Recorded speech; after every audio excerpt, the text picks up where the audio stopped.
The U.S. has begun repositioning its ships in the Mediterranean, triggering speculation of a NATO invasion of Libya. British planes have reportedly been moved to an air base in Cyprus for a possible operation. Well, it comes as Libya's longtime leader, Colonel Gaddafi, remains besieged in the capital, Tripoli, with opposition forces nearby. RT's correspondent Peter Oliver has more from neighboring Egypt. Well, what we're seeing at the moment is the United States Navy moving their fleet in the Mediterranean into strategic positions around Libya. Now, this comes after US Secretary of State Hillary Clinton said that nothing was off the table when it came to Libya, raising some concerns of outside military action taking place in the country. Now, the British Prime Minister David Cameron has suggested that he would support arming opposition forces, arming those forces opposed to Colonel Gaddafi. He also threw his backing behind the imposing of a no-flight zone over Libya. Well, the NATO Secretary General has said that there will be no NATO intervention into Libya without a UN resolution.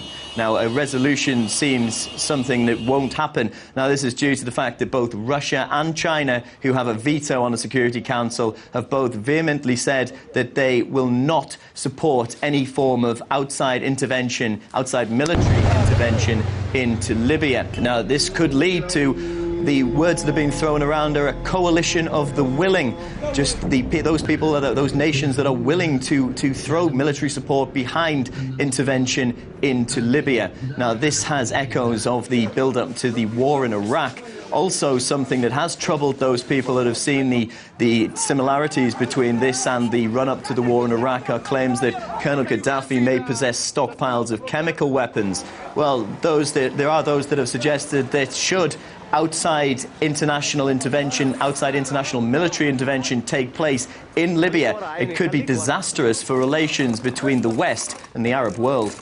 This is very, very ugly. The return of humanitarian imperialism. So things have to be very clear. Okay, sanctions against the Gaddafi clan, freezing their assets in Europe. That's okay. But no NATO imperialist adventurism in Northern Africa. If the next step being discussed already in Brussels, in London, and in Washington would be a NATO invasion, this would be absolutely disgusting. But we cannot rule it out for the moment. Well, fighting is continuing in Libya at the moment. Overnight, on Monday, we saw attacks against the cities of Benghazi, as well as artillery falling on Misrata. So there is fighting continuing. We're also hearing reports of heavy weapons being used against opposition forces. Now, we have seen this in the past, and I've seen on Arabic television the devastating results of anti-aircraft guns being used against the people of Libya. Tripoli remaining encircled by opposition forces trying to remove Colonel Gaddafi from power.